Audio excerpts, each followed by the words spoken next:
Bonjour. Aujourd'hui, nous allons évoquer les produits chimiques. Vous savez, ces produits qui nous entourent en permanence, si bien que nous n'y faisons même plus attention. L'air, l'eau, les ciments, les aérosols, l'essence, le fioul, les solvants, les engrais sont des produits chimiques. Les produits d'entretien, la lessive et les peintures sont des produits chimiques. La Terre tout entière est un gros tas de produits chimiques. Et vous-même, vous êtes constitué de produits chimiques. C'est dur à admettre, je le sais, mais c'est comme ça. Tout est chimique et les produits chimiques peuvent prendre n'importe quelle forme. Il faut distinguer deux sortes de produits chimiques. Ceux qu'on trouve dans un récipient portant une étiquette signalant un danger, ils préviennent. Je ronge. Je suis sous pression. J'explose. Je flambe. Je fais flamber. J'altère la santé ou la couche d'ozone. Je nuis gravement à la santé. Je tue. Je pollue. Vous devez connaître. Et les autres sans pictogramme de danger, ils ne préviennent de rien, ce qui ne veut pas dire qu'ils ne sont pas dangereux. L'étiquette du produit permet de le reconnaître, d'où une première règle. Si on doit le transvaser dans un autre récipient, il faut coller la même étiquette sur le nouveau récipient. Sinon, comment on saura si c'est dangereux, hein? Les pictogrammes nous renseignent sur les dangers principaux du produit. Mais d'autres informations figurent en toutes lettres à côté des pictogrammes, sur l'étiquette. Alors lisez-la attentivement et entièrement. Vous trouverez aussi des informations complémentaires dans la fiche de données de sécurité du produit. Vous y apprendrez, entre autres, qu'associés à d'autres, certains produits peuvent réagir plus ou moins dangereusement. D'où une deuxième règle. Si ce n'est pas prévu, ne mélangez jamais deux produits. Par exemple, du sucre et du désherbant, vous risquez de gros ennuis. Troisième règle. Faites très attention. Les produits doivent être bien rangés. Ne placez pas côte à côte deux produits qui ne vont pas ensemble, comme l'eau de Javel et un détartrant. Pour compliquer encore les choses, les produits chimiques existent dans la nature sous trois états. Solide, liquide, gazeux suivant la température et la pression. Certains liquides, comme les solvants, les détachants, les dégraissants, s'évaporent très vite, même à une température ordinaire, et deviennent invisibles dans l'air que vous respirez.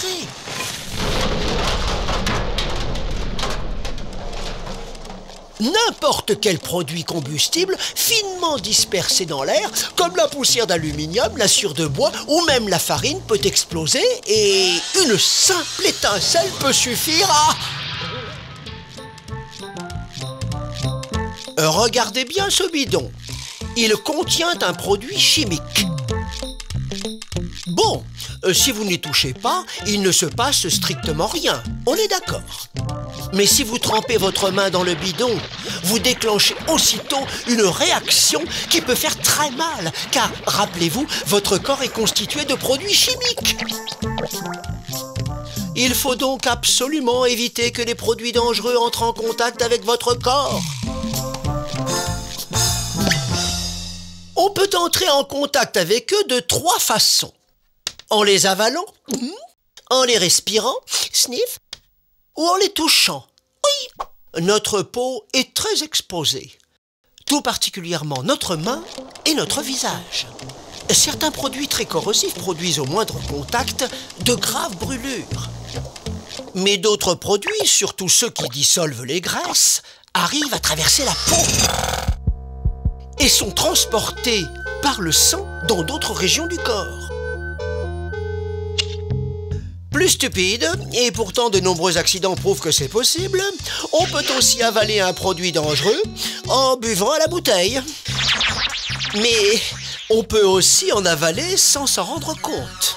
Simplement en fumant une cigarette avec des mains sales. Or, en mangeant un sandwich, ou même en se rongeant les ongles.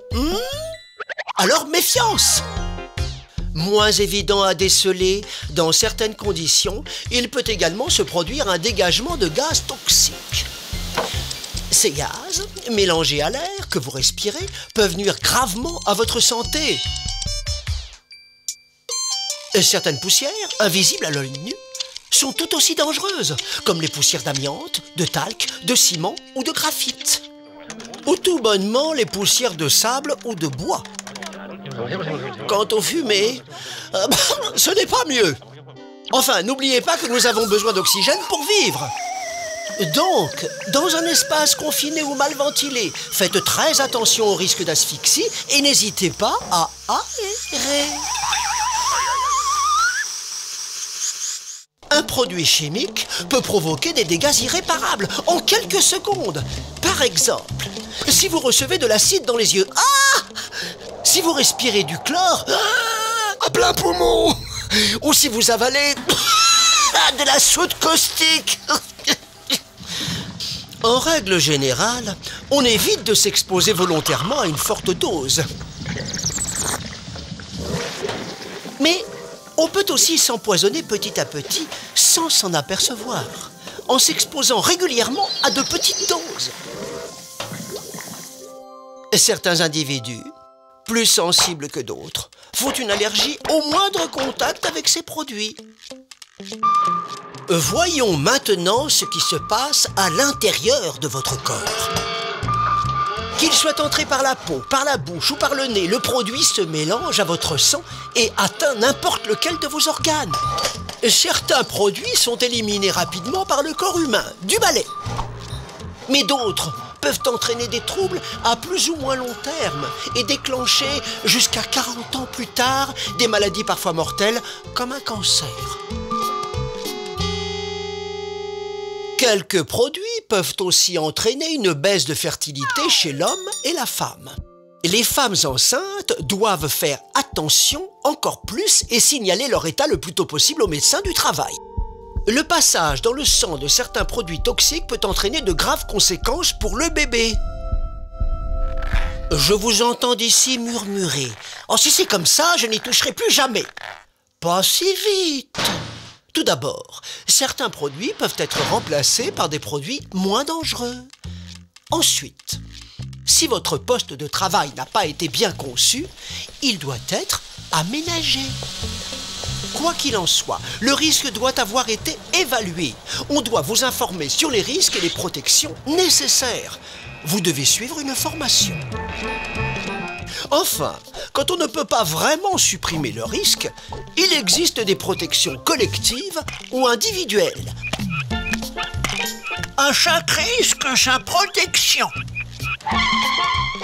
Pour finir, n'oubliez pas que vous n'êtes pas tout seul dans l'entreprise et qu'il y a forcément quelqu'un qui peut vous renseigner. C'est à vous, ça? Oui. N'oubliez jamais que vous n'êtes pas tout seul. Compris?